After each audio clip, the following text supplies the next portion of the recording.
When it comes to quality sleep, Ashley has you covered with top mattress brands at winning prices and with special financing options available. You can snooze now and pay later. Plus, your mattress purchase helps give the gift of better sleep to children in need and U.S. Special Operations Forces. Visit your local Ashley store or shop online today and make every snooze count. Financing is subject to credit approval. See store or ashley.com for details.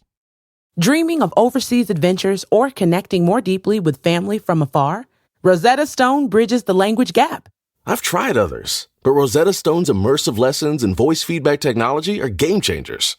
Dive into 25 languages by learning intuitively, just like when you were a kid. And here's the holiday sparkle. Grab a lifetime membership now and save 50%. Gift yourself the world. Head to rosettastone.com now and save 50%.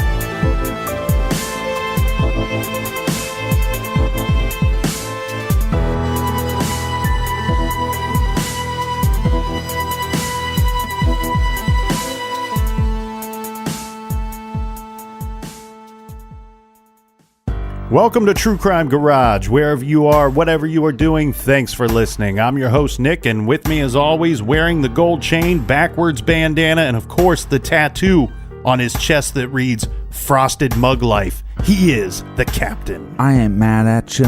It's good to be seen and it's good to see you. Thanks for listening. Thanks for telling a friend. Today we are drinking Las Vegas Lager with cucumber and lime from Big Dog's Microbrewing in Las Vegas, Nevada. Garage grade, 3.5 bottle caps out of 5. Summer is almost here and it's warming up outside, and this is the perfect beer for the hot summer months. Las Vegas Lager is incredibly refreshing, and it was brought to us by some of our very good friends. You mean our homies? Homie. Big cheers, mates, go out to Kate in New South Wales and Michelle in Victoria and the land down under. Cheers, mates. Next up, a shout out to Jerry in London, and of course, much love from Nick and the Captain to everybody in our brother country of England. Stay tough over there. And we have a birthday shout out from Farah to Marty in Pflugerville, Texas. And a birthday shout from Melissa to her True Crime Garage addict husband, Jason. Happy birthday, Jason. All right. Thank you, Al Roker. What's the 20 on the traffic? And last but not least, we have to say thank you to Stephanie in the D.C. area. Stephanie, we like your jib. Before we are done with the business, though, I have to mention that unfortunately we can no longer do the birthday shout-outs. We apologize, but we are getting a ton of them. And when we're listening back to the show, we're starting to sound like a morning zoo show. And I feel like Al Roker. So that's got to stop. We sound douchier than we sounded before.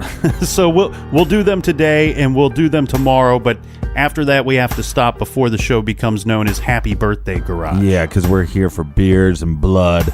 And we don't give a shit about birthdays. Wow, since you put it that way, Captain, if you want to donate to the show and buy a round for the two ungrateful guys in the garage, go to truecrimegarage.com and click on the donate button. And for everything True Crime Garage, check out the website truecrimegarage.com. Also check out the store page there. We have a couple t-shirts for sale. They'll probably be sold out this week, so you want to get them now. All right, that's enough of the business. Everybody gather around, grab a chair, grab a beer. Let's talk some true crime.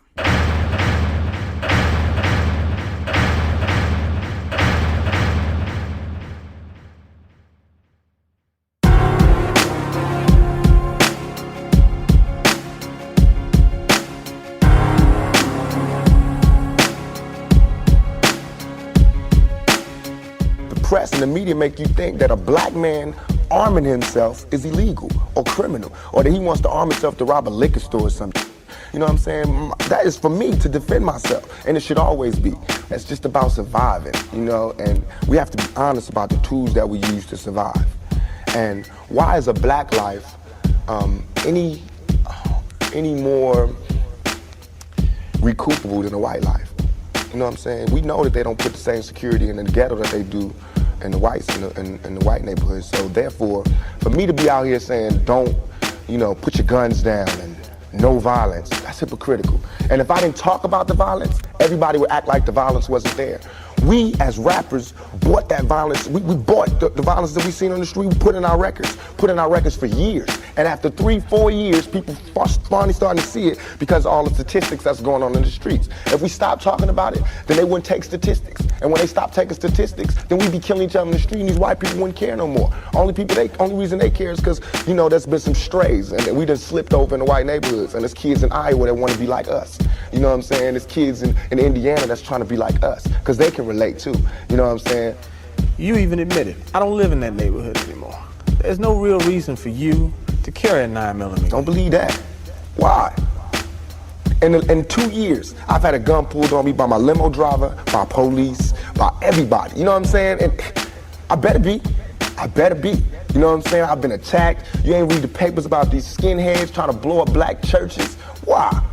They see me as the enemy just like y'all do. You know what I'm saying? They can come to my house and sit outside my house just like anybody else can. A skinhead. And once my life is gone, it's gone. Can't nobody give it back to me. Not the judge, not the president, not the governor, not Calvin Butts, not Jesse Jackson. They can't do nothing but come to my funeral and talk pretty about how black people suffer. And once my life is gone, it's gone.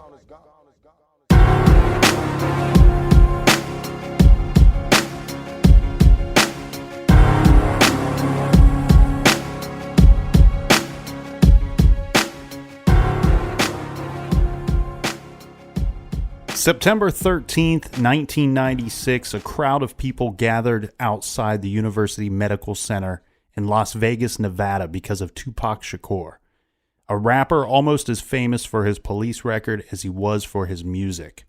Inside the hospital, Tupac was fighting for his life. 6 days earlier, he had been shot while riding in a car with his record label's owner. At a stoplight, a car pulled up next to the car that Tupac was in and opened fire. Mm-hmm. Tupac was shot 4 times. Now we got to go back and talk about the life of Tupac leading up to the event here, Captain. So Tupac was born June 16th, 1971 in East Harlem in a section of New York City. Mm-hmm. His mother, Afeni, was an active member of the Black Panther Party in the late 1960s and early 1970s. Now, I'll just refer to him as Tupac or Pac, because we have different name changes and I don't want things to get confusing. So Pac's mother, Afeni, along with 20 other members of the Black Panthers, they were arrested in 1969. They called this group the New York 21. The police said that the group had planned to blow up several places in New York. It sounds like all of the New York 21 made bail, but while they were out, 2 of the members ran and fled. Well, when this happened, authorities began rounding up the remaining members, and Afeni found herself in New York Women's House for Detention. And at this time, she's currently pregnant with Tupac Shakur. Yeah, she had to get a court order, this allowing her extra food for the pregnancy, but really all it was in addition to what everyone else was eating was the addition of an egg and a glass of milk each morning. Afeni said that she had never been able to carry a child past 3 months of pregnancy, but in the midst of all this child stayed. Now, this could be the first indication that this baby wasn't going to be just your average kid. Afeni, from everything I could tell, was a very smart lady. She did not have any education as far as a law background goes, but she did serve as her own lawyer. In May of 1971, Afeni and 13 other members were cleared of all charges. So Tupac was born a month after she was acquitted. She was cleared of more than 150 charges of conspiracy against the United States government and New York landmarks in the state of New York. Well, let's be clear, especially in New York City, the Black Panther Party was known for feeding the black community and school children. So just because there was possibly these terrorist threats doesn't mean that she had any involvement. And like you said, she was acquitted of all charges. Tupac said that his mother didn't hide the truth from him, saying she didn't know who his father was. Tupac would later accept Billy Garland as his father. This was a man that his mother had a previous relationship with. In the mid-'70s, Afeni became involved with Mutulu Shakur, and even though the couple didn't marry, Mutulu considered himself Tupac's stepfather. Mutulu and Afeni did have a daughter together. Now, Tupac's stepfather, he spends 4 years at large on the FBI's 10 most wanted fugitives list, beginning in 1982. He was wanted for helping his sister escape from a penitentiary in New Jersey in 1979. She had been in prison since 1977 for killing a state trooper. She was a fugitive for several years before gaining asylum in Cuba in 1985. Now, in 1986, Mutulu was caught, tried, and convicted for the robbery of a Brinks armored truck, in which 2 police officers and a guard were killed. Sometime in the early 80s, Tupac's mother tried crack cocaine, and she did have some drug troubles from time to time, and we'll see this again later throughout his life. So I think we can say growing up was not easy for Tupac. There, of course, were many hurdles for this young man. And he's going to get into the arts pretty early in his life. Yeah, in 1983, at the age of 12, Pac's mother signed him up for a theater group in Harlem. He was cast as Travis Younger, the character in the play A Raisin in the Sun, which was performed at the Apollo Theater. So this is a big deal. In 1985... Right, I think he performed when Jesse Jackson was running for president.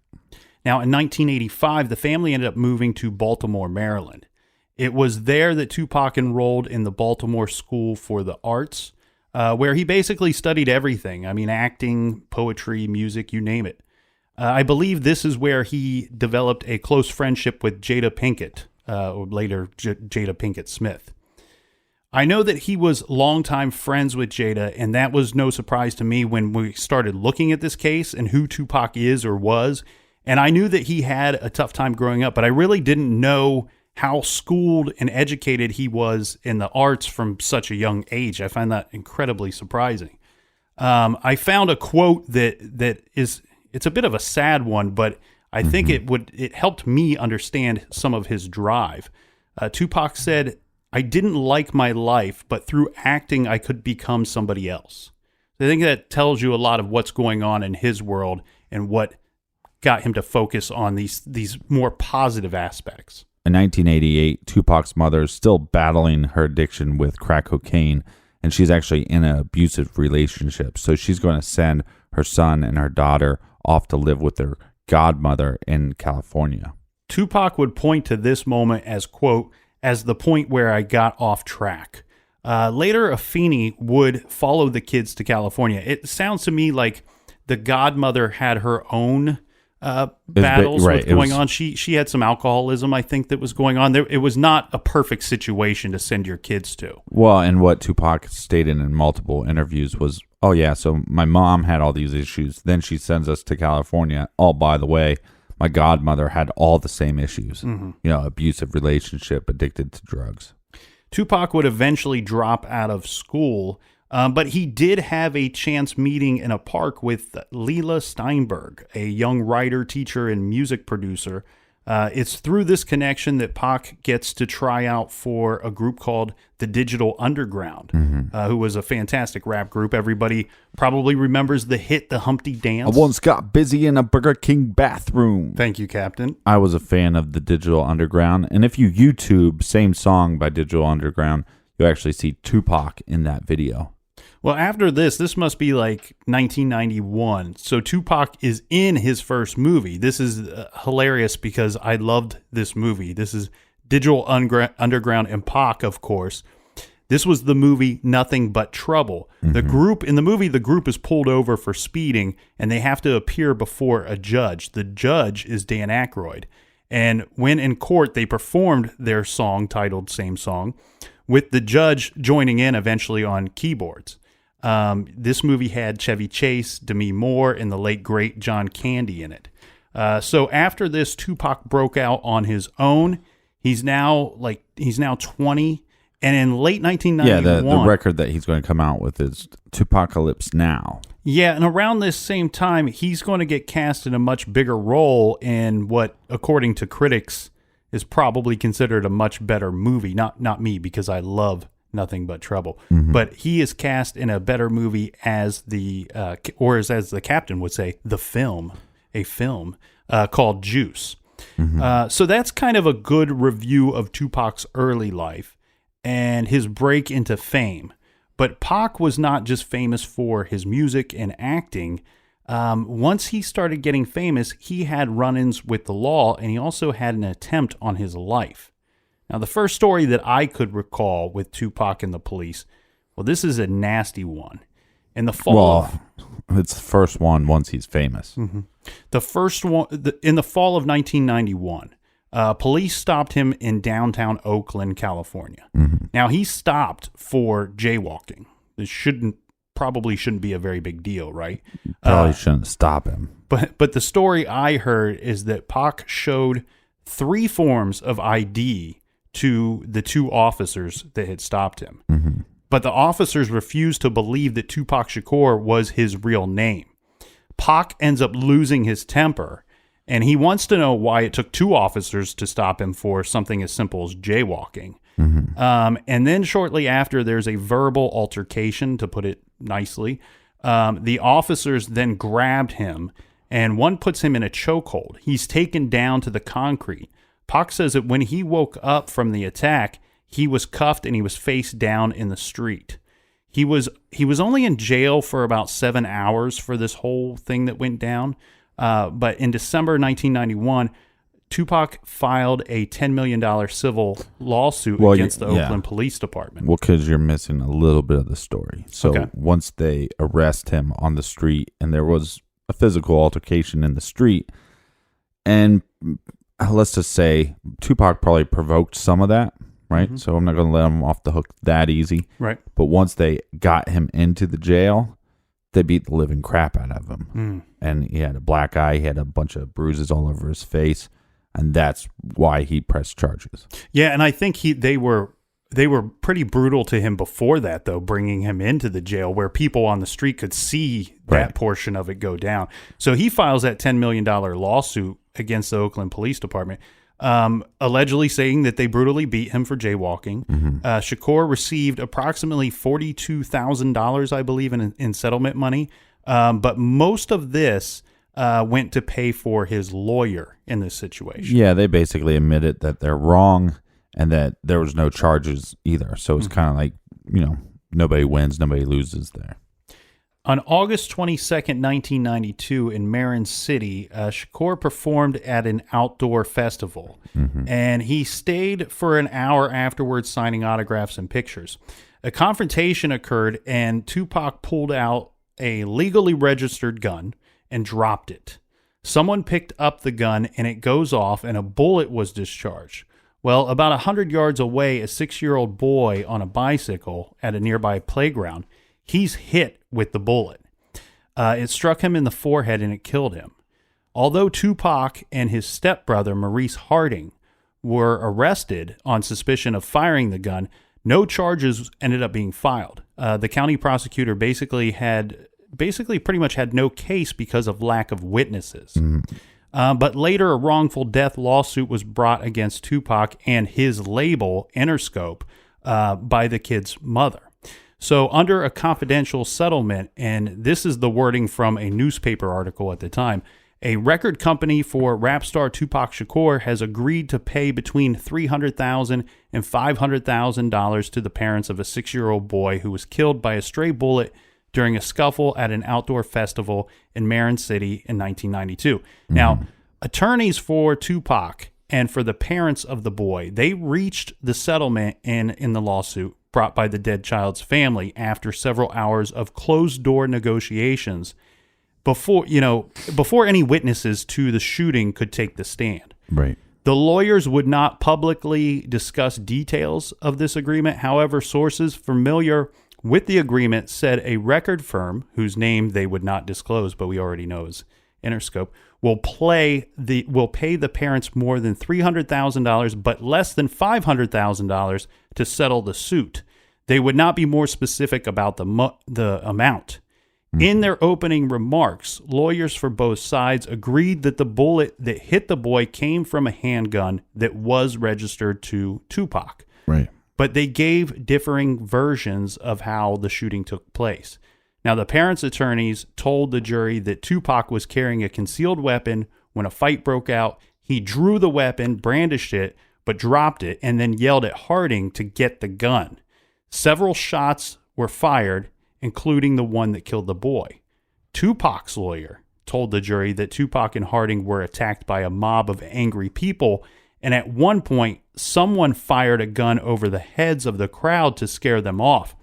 I'm not certain that that's a great defense, but I guess that's probably why they ended up settling.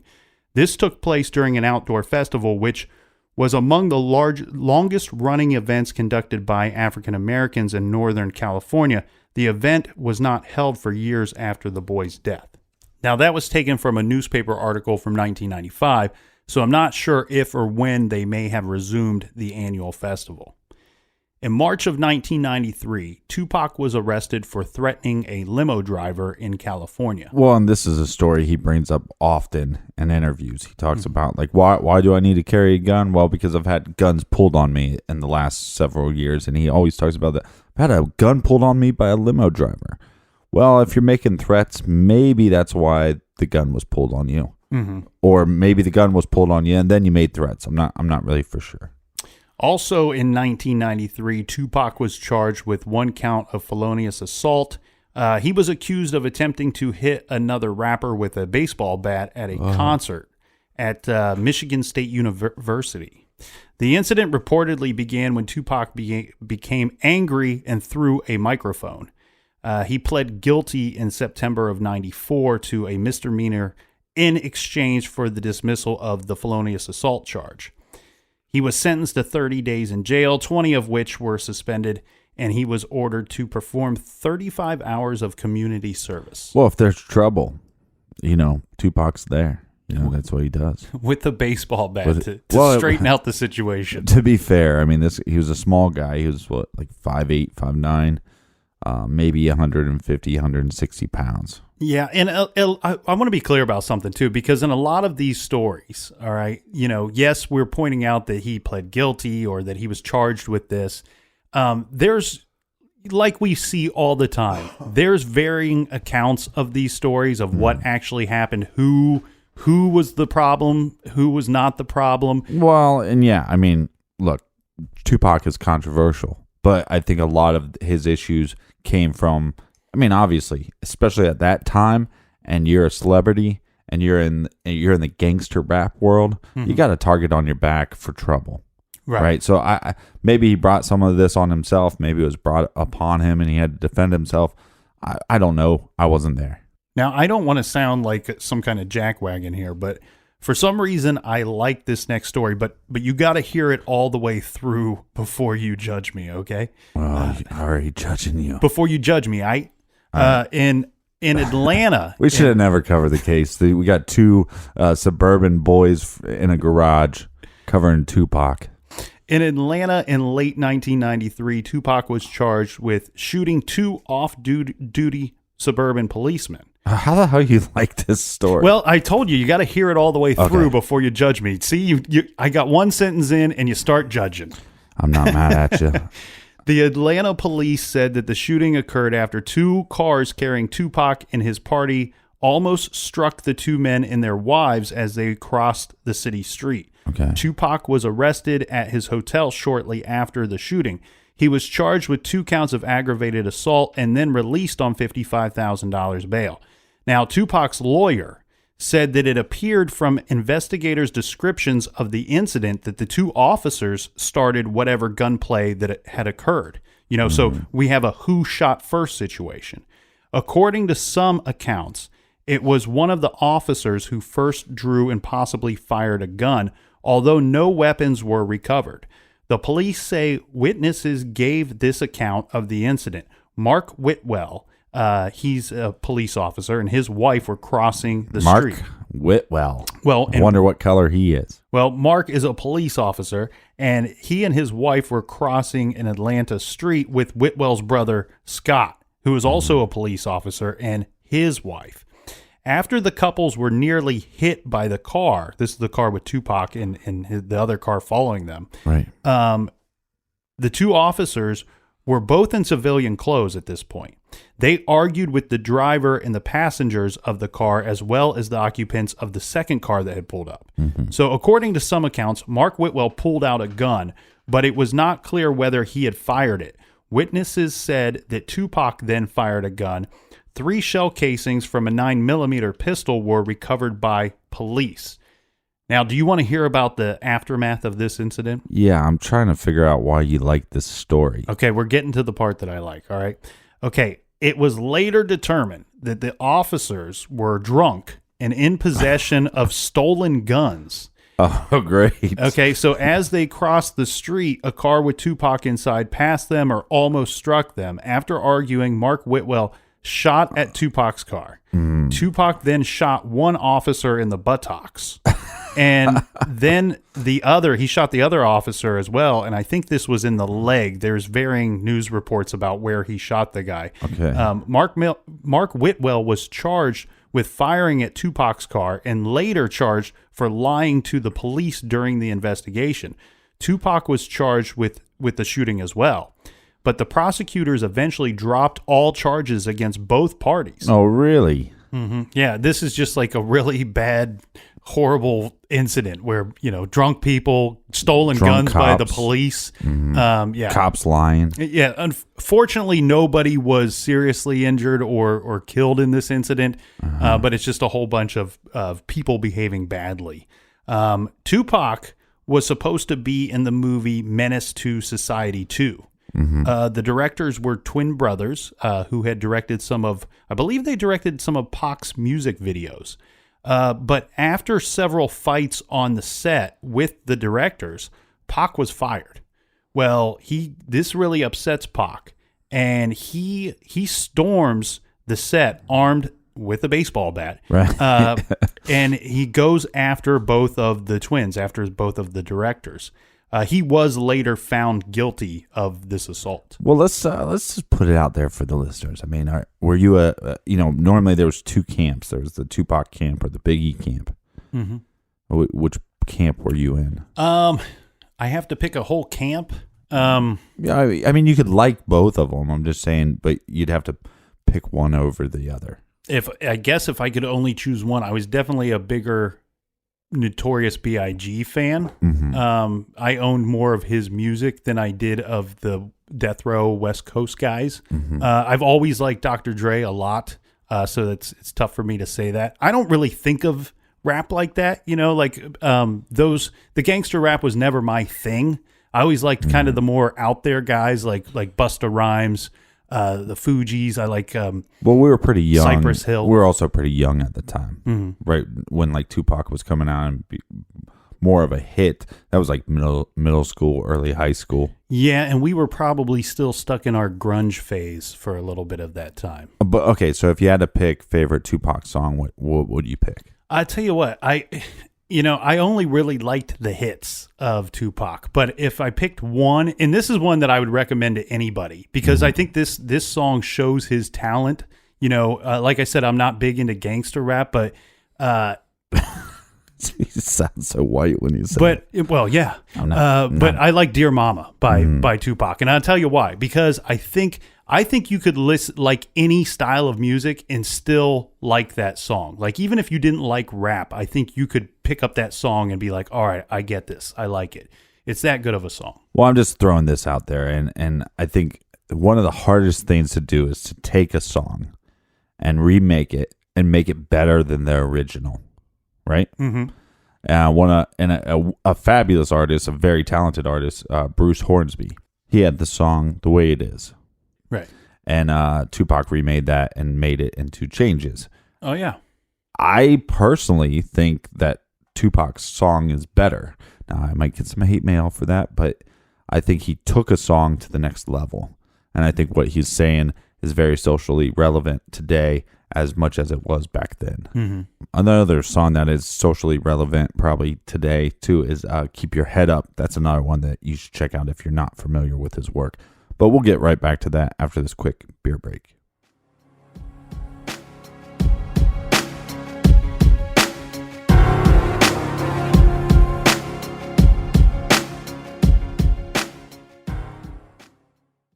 This show is sponsored by BetterHelp. Do you look forward to the holidays? Maybe you struggle with seasonal blues. This time of year can be a lot, and it's natural to feel some sadness or even anxiety about it. But adding something new and positive to your life can counteract some of those feelings. Therapy can be a bright spot, something to look forward to make you feel grounded, and to give you the tools to manage everything going on. If you're thinking of starting therapy, give BetterHelp a try. It's entirely online, designed to be convenient, flexible, and suited to your schedule. Just fill out a brief questionnaire to get matched with a licensed therapist and switch therapists at any time for no additional charge. Find your bright spot this season with BetterHelp. Visit BetterHelp.com/garage today to get 10% off your first month. That's BetterHelp, HELP.com/garage. Rosetta Stone is the language learning program with a lasting impact. I've been using their app to learn French, and it's not just about memorizing words, but actually having real conversations. And it's not just French. They offer 25 languages. Right now, Rosetta Stone has an awesome holiday deal, 50% off their lifetime membership. Every language, unlimited access forever. For anyone keen on diving deep into a new language, check out rosettastone.com. It's a game changer. You can live out your MasterChef dreams when you find a professional on Angie to tackle your dream kitchen remodel. Connect with skilled professionals to get all your home projects done well. Inside to outside, repairs to renovations. Get started on the Angie app or visit Angie.com today. You can do this when you Angie that.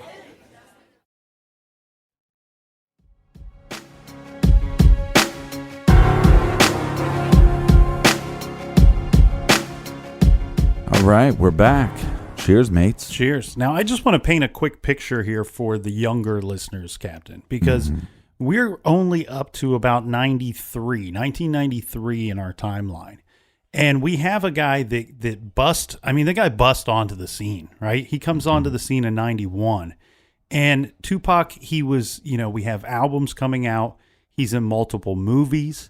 In such a short period of time. This was a guy that became very famous very quickly. He almost became, it wasn't even just like, oh, well, he's a star or he's a superstar. He almost became an icon instantly. Yeah. And the thing that I remember being a younger guy was that it seemed like over the course of this 2-year period that this guy was just always on TV. Like I said, the music, the movies. Well, and the arrest. And the arrest. And that's what it was. You couldn't turn on MTV or you couldn't turn on the TV without hearing about something that either he was being accused of or an achievement that he made as far as his acting or music career. Yeah, went. his talents. And then he was in such high demand because he became so famous. He was a huge star that everybody wanted to interview him. So we have this guy that has these, let's say just, blanket it and say legal troubles. But the thing I remember the most about him was that he would do a lot of interviews, and the legal troubles always came up during the interviews. So you would get to hear kind of his opinion on some of these things, which was not something that you always saw with most stars. Most stars, if they're facing some kind of trouble, they might try to hide from the limelight a little bit. Well, right, but I don't know how many stars were facing this much trouble. Yeah, well, yeah, that, and he was a very young man at this point in his life. But I believe in at least one occasion they had used some footage from one of his interviews, even against him at one of his trials. Yeah, and I also think to paint a picture too, is as much as it was from the outsider looking in. It would just be, this guy's a gangster rapper, right? So he's a thug, right? And he was saying stuff like thug life and stuff. So he's just, but when you really break down a lot of his interviews, he was saying a lot of things of substance. This guy was a character of a lot of substance. Oh yeah, yeah, very very intelligent guy. He might not have always shown that off of the stage. I think with his legal trouble, what I see here is like I said earlier, he's a very young man. I think he was an impulsive young man at times, overreacting in situations. Yeah, and I think he was forthcoming with the idea, hey, I'm angry. Mm-hmm. You know, I grew up in the gutters and nobody helped me. And now that I'm getting something, I'm angry. Mm-hmm. Well, in 1993, this was in November of 1993, this was one of his more well-known legal troubles that he faced. Tupac and others were charged with sexually assaulting a woman in a hotel room. Mm-hmm. Of course, he denied the charges. According to Tupac, he had prior relations days earlier with the woman that were consensual. He says that his accuser claimed sexual assault after her second visit to Tupac's hotel room. And she alleged that Tupac Shakur and his entourage had raped her. So this thing goes to trial. The woman testified that she had consensual oral sex with Tupac at a nightclub 4 days earlier. On the dance floor. Yes, and we know that from watching an interview with Arsenio Hall, where he talked about some of this case as much as he probably could, being that he's still on trial. And possibly more than he should have. Yeah, exactly. But she says that at the hotel room that Tupac wanted to share her with his friends who forced themselves on her. She said that Tupac and three of his friends, they, quote, set upon me like animals. Mm-hmm. As the victim addressed the court, now she's talking to the court, right? She's giving her statements. Tupac stares intensely at her during her statements. He gets up and apologized to her. He went on to say, "I'm not apologizing for a crime," he added. "I hope in time you'll come forth and tell the truth." The defense said that she had made the accusations out of jealousy when she had seen Tupac with another woman. Right. Now, one thing going on here at the trial, this was a very well-publicized trial. Like the captain said, this is something he spoke about in interviews. So there were a lot of Tupac supporters present at this trial. In fact, at one point, a woman that was in the courtroom, she leaned over the rail and kissed Tupac on the cheek. This is just before a court officer ordered her back to her seat. I'm surprised she wasn't thrown out of the court completely. Well, and again, we should put this in a little more context too, though. I mean, yeah, as much as he has, the gangster rap songs, he also had some very, like we were talking about before, these socially relevant songs, and one of the songs was "Keep Your Head Up," and that song was all about, it was a very feminist viewpoint on everything, and very well, if I remember correctly, that's the song where some songs are a story, right? Right. And if I remember correctly, this is the song where he talks about the woman, she's wearing sunglasses or glasses, and he knows why she's wearing the glasses, because somebody had hit her. Yeah, well, he was raised by a single mother, and so it's very, stay strong. If you're a single mother, yeah, you have a lot more to deal with, but stay strong. It's worth it. Your kids are counting on you. And a lot of stuff, too, with, if you're in an abusive relationship, you're worth more than that, and just things of that nature. Well, on the night of November 30th, now this is 1994. This is still during the trial for the sexual assault charges that Tupac was facing. Tupac was robbed and shot 5 times by 3 men in the lobby of the Quad recording studio in Manhattan.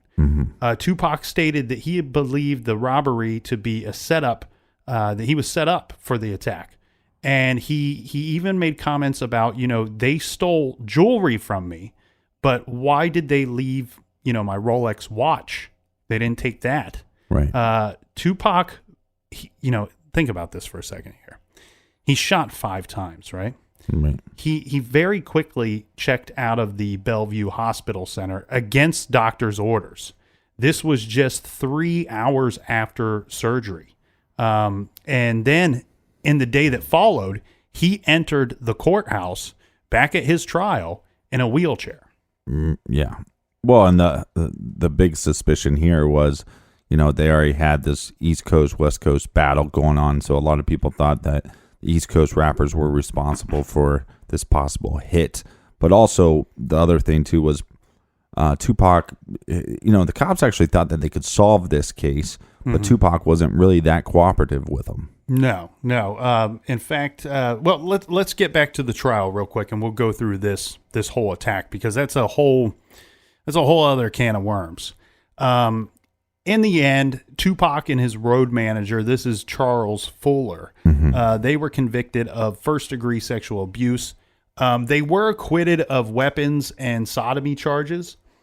Tupac was sentenced to 1.5 to 4.5 years in prison for sexually abusing they call her a fan.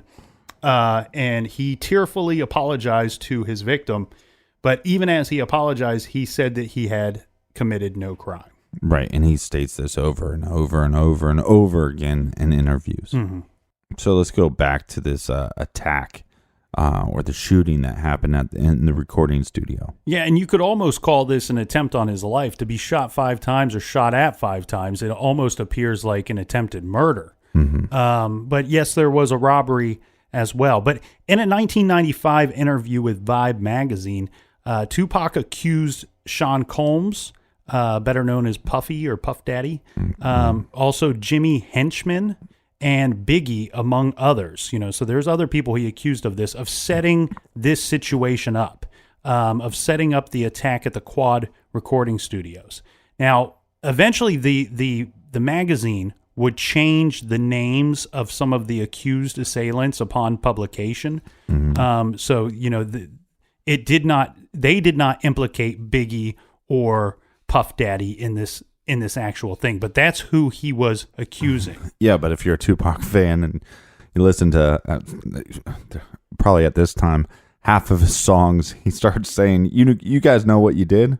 You tried to kill me." He puts it out in his songs. Now, I had read some information that said that Biggie had entourage that was upstairs when this incident took place, which, from the way I understand it, took place in a large building. Now, I don't know if that's for certain, but the way that the story goes is that Biggie's entourage, whomever they were, they went downstairs to check out the incident, and Tupac was being carried out on a stretcher by this time, and he's basically, he's being Tupac. He's shouting at everybody. He's angry at the situation. Of course, he's just been shot 5 times, and he's giving the finger to anybody in the area. Right.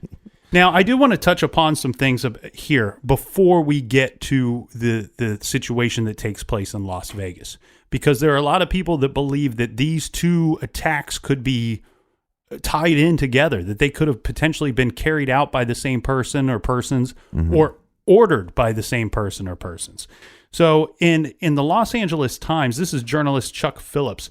Now, Phillips would later allege that Sean Puffy Combs and Chris Wallace, better known as Biggie, were aware a week in advance that Tupac would be ambushed in the 1994 shooting in New York's Quad recording studio.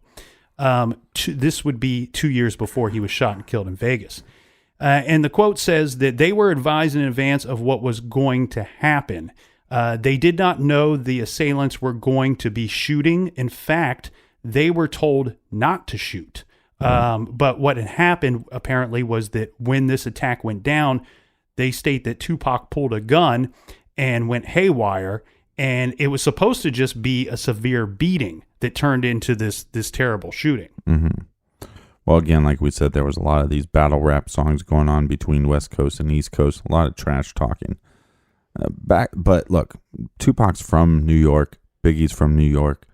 Biggie and Tupac were friends for a while. Biggie actually opened up for Tupac multiple times. Now, there's a lot of speculation on why they had the falling out, possibly with Tupac sleeping with Biggie's wife and things like that. But as far as their careers go, having that battle between each other and that hype, again, like we said, in this 2-3 year period, you could not turn on the TV without seeing Tupac Shakur on MTV News. Same way with Biggie, because every time Tupac was doing an interview, he did probably 100 times more interviews than Biggie, but every time he's bringing up Biggie's name. Yeah, if there were going to be an Elvis of rap you could put Tupac and Biggie as the 1A and 1B. You know, Right. depending on who you talk to, that was the biggest guy. That was the king of hip hop. All right. So who was trying to get at one of the kings, right? Who was trying to get at Tupac? So in Phillips' article, he also alleges that the main mastermind behind Tupac's setup was that Jimmy the henchman guy. Remember we mentioned him earlier, but he has connections to Puff Daddy. Correct. And it's Jimmy Henchman Roseman is what I don't believe any of that is his full real name. But basically I'm in the wrong business, man. it states that Phillips, the writer of the article, had arrived at this conclusion after years of delving into the incident. He had talked to men who he believed were directly involved in the shooting and had uncovered papers documenting the incident from an FBI investigation, whose findings coincide with what the article was stating. Now, the FBI talked to some criminals, according to these documents, and these criminals said that Jimmy Henchman was involved. I do want to be clear here, though, because they would later, the Los Angeles Times would later retract this article. Because I think because they were afraid they were going to get sued.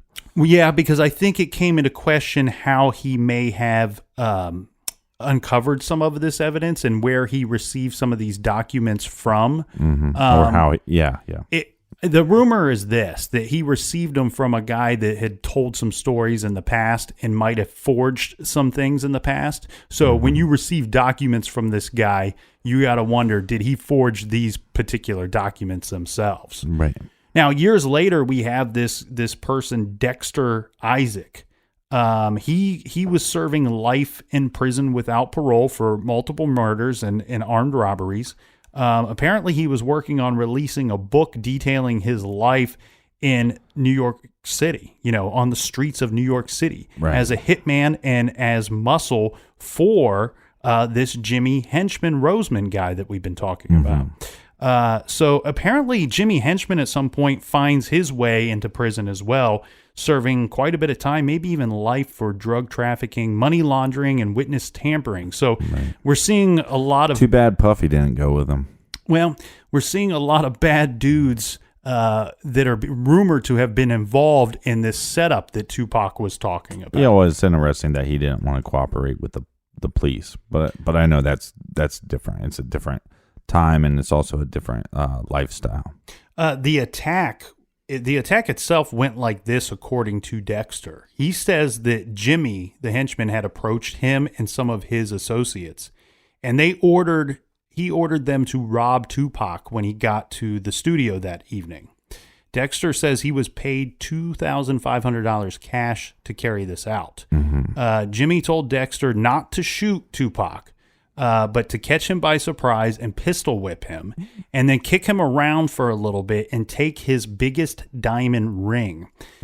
Dexter said that he saw Puff Daddy immediately after that conversation. He saw Puff with Jimmy, and stating that he made eye contact with Puffy. All right, so then he took him out to dinner, and they made love all night. What's the point? He made eye contact with a Powder Puff Daddy. Well, what I think he's stating here is that he's saying, I was hired to carry out this robbery, to go attack Tupac. And before we get too far into this, I do want to mention there are some accounts out there. We talked about Tupac being shot 5 times. There are some accounts, according to certain witnesses, that Tupac might have accidentally shot himself once or twice during this altercation. I'm sorry. Right. But come on. You're getting attacked and then you pull a gun out and you end up shooting yourself. Like I said, you shouldn't be carrying a gun if that's what's going to happen. I don't know for certain, but according to some witnesses, they think that he might have shot himself once or twice. Okay. But what does this have to do with Puffy is what you wanted to know. Yeah, but the thing is this is now the second altercation that we know of that he pulls a gun on and there's accidental shootings. Right. And again, too, $2,000. Hey, I want you to go into the studio and rob Tupac. I want you to get his biggest diamond ring. I'll give you $2,000. $2,000? Really? It seems this a little. guy beats people up with baseball bats. It seems a little light too for a guy that was pretty vocal about always carrying a gun or a firearm. Right. I would assume if I were this Dexter Isaac, but then again, this Dexter Isaac guy's serving life in prison, so maybe he's not all there. Maybe the elevator doesn't go all the way up, or maybe he just don't give a shit. Right. And the thing did you just cuss for the first time on the show? We're breaking down walls. Wow, man. We start talking about Biggie and Tupac. You get gangsta. Whoa. You get real gangsta up in here. Okay, so let's get back to Powder Puff Daddy, right? Okay, so how does and this if you can't involve tell, I don't like him. Well, these are just statements according to this Dexter Isaac guy, right? Mm-hmm. So basically what he's saying is that shortly after he's hired by Jimmy, like just minutes after we have this conversation, he hires him to take out this attack on Tupac, that he sees Puff Daddy with this same guy that just ordered it. Right. Meaning that the guy that ordered it could be some kind of middleman for Puff Daddy. So basically, I want to put it past him, though. I want to put it past him.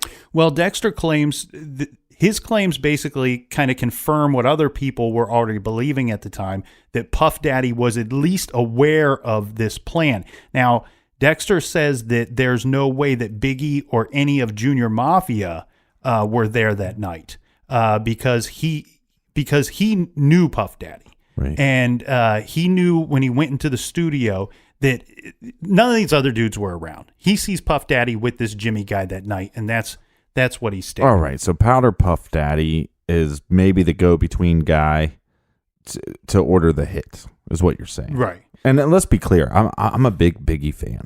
I'm a big Tupac fan, big Biggie fan. I think you can be fans of both. I don't think you have to choose a side here. Well, I'm choosing a side that I don't like Powder Puff Daddy. That's fine. We'll go with that. Right. So he goes and describes this incident in some detail. He says that the initial head wound that Tupac suffered was because of Dexter's associate, who he labels as JD. Mm-hmm. He pistol whipped Tupac. Remember, this was part of Jimmy's request. Mm-hmm. And then he says that Tupac reached for his gun, and they were wrestling for the gun, fighting for the gun for a while before Tupac could pull it out completely. Now, the gun, during this course, it goes off. Well, maybe that's how he got hit. Yeah, well, and Dexter believes that Tupac, and these are his words, these are not scientific words here, but he says that he says that the gun went off and he shot himself in the nuts. Well, this is where, remember how I said there's varying accounts of, Pac is shot 5 times, right? And there's some witnesses that say that Pac shot himself once, some saying he shot himself twice. Mm-hmm. Well, according to Dexter, he shot himself once. Well, if you shoot yourself in the nuts, that's like shooting yourself 5 times. Right, but again, it's not a scientific thing. He might have just shot himself in the pants. Mm-hmm. You know what I mean? Or the bullet went straight through the scrotum. Yeah, I don't think that Dexter's sitting there analyzing the situation. I think it's probably a pretty quick attack. There's probably a lot of confusion, and then you run the hell out of there. Yeah, he probably didn't say, Tupac, pull down your drawers, let me see what happened. But he says that Tupac wouldn't quit fighting. That he wouldn't quit fighting back, which I think is what we would all expect.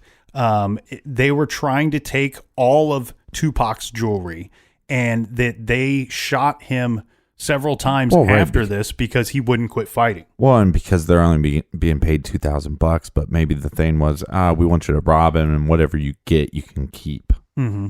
He goes on to state that it was, that basically, once Tupac was at the hospital, that Jimmy was willing to send somebody or some buddies there to the hospital to finish the job. Right.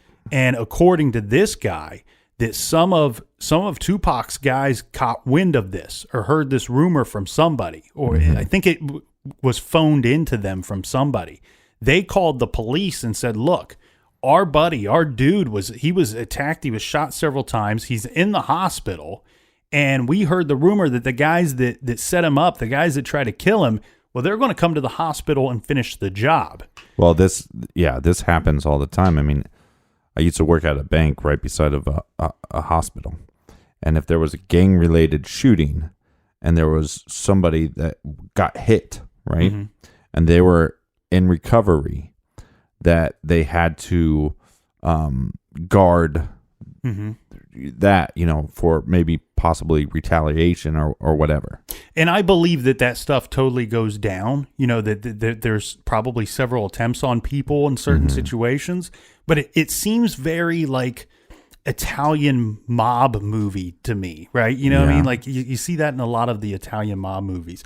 So anyway, they phone into the police that, you've got to send some people over here because this guy is going to get killed. We're going to have an incident at the hospital. And possibly one of the reasons why Tupac didn't want to stay in the hospital. Well, I think you're on to something there, Captain, because the rumor is that the police were basically like, yeah, we hear you. We're understaffed. We can't send anybody over there to guard the door or whatever it was going to be. Well, and also in their defense, I mean, you know how many times Tupac talked shit about the cops in songs or in interviews and stuff like that? And then, look, if you're going to talk mad shit about the cops, like I'm talking mad shit about, Puff Daddy, right? But you don't expect to be invited to his pool party. Right, but I'm not going to call up Puff Daddy and say, hey, can you produce a song for me and do some dumb dances in my videos? I'm not going to do that. Well, and like you said, that's probably good reason why too. I wondered this because why does Puff Daddy dance like an idiot? Well, that's a whole nother episode. That's a whole nother crime. But the thing here is, Captain, what I heard was that Tupac's buddies called in this information to the police, and like you said about Tupac, he was, let's say, outspoken. Mm-hmm. Okay, he was a very outspoken guy. I always wondered, even if the police had shown up to watch his room, could you think of how possibly uncomfortable that situation could have been for anybody?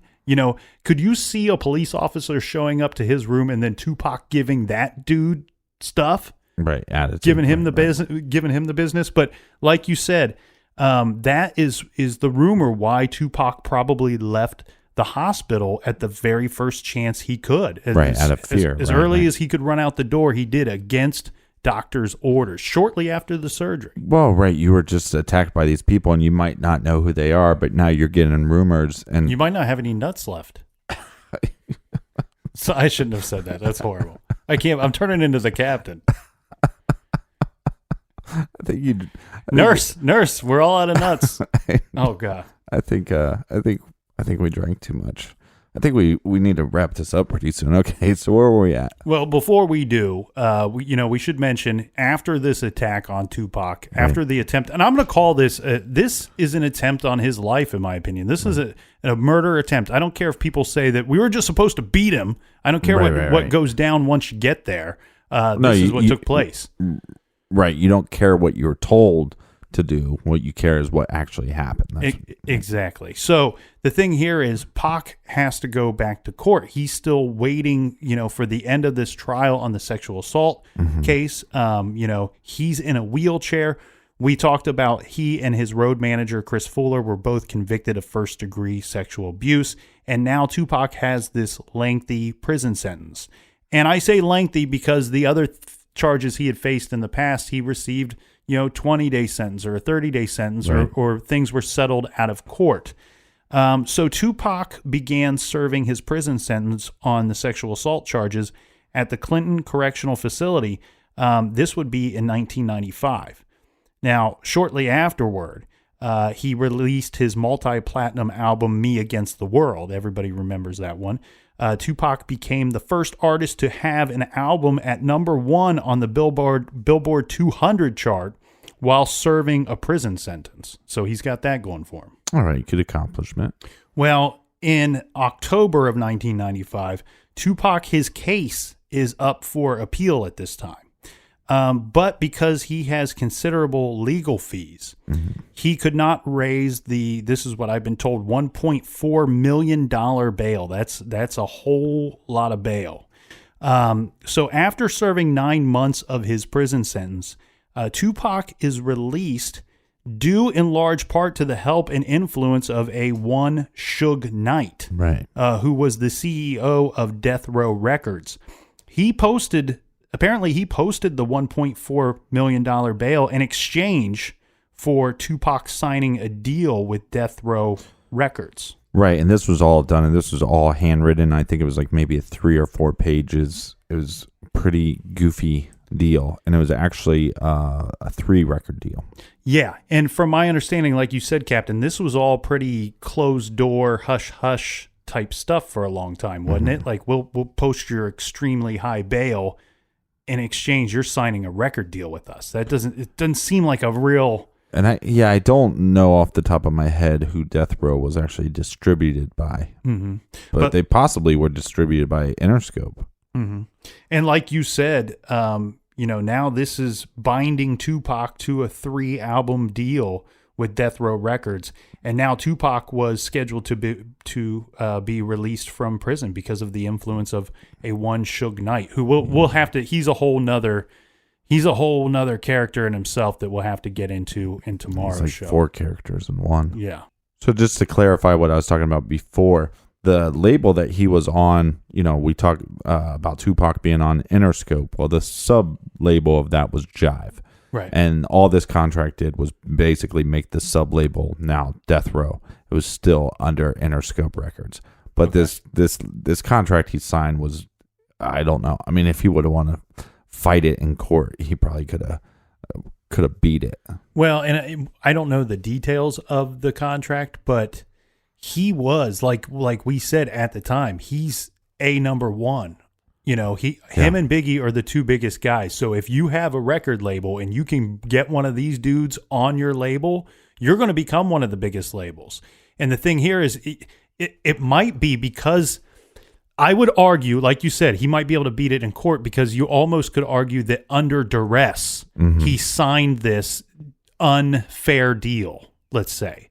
Who knows the stipulations of it, but it's... Yeah, I don't think it was like an unfair deal, but he was already running around in that circle of rappers anyways, and Death Row was already coming up. I mean, they had the biggest producer in the hip hop world, Dr. Dre. Snoop Dogg was getting big at the time, and they were all friends. So I think also part of it too was maybe for the protection of it. Suge Knight being a gang member turned bodyguard turned record label owner. So I think maybe he wanted to join forces with them for security reasons. I mean, he was just shot 5 times. Okay, well, we'll get into the night in Vegas, the famous night in Vegas, and we'll get into a bunch of theories, regarding who took down Tupac, who was involved, all that tomorrow. Well, and we got to start off with the idea of, is he dead or alive? All right, thanks everybody for listening. Thanks for telling a friend. Thank you for the 5-star reviews on iTunes. We will see everybody back here in the garage tomorrow. And until then, be good, be kind, and don't litter.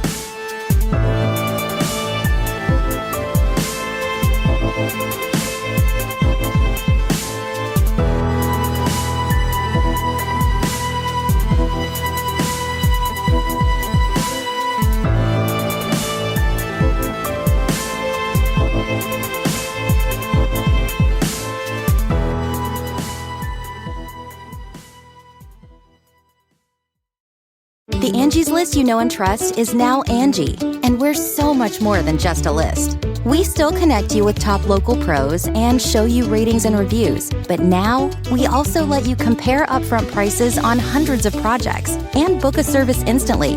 We can even handle the rest of your project from start to finish. So remember, Angie's List is now Angie, and we're here to get your job done right. Get started at Angie.com. That's ANGI, or download the app today.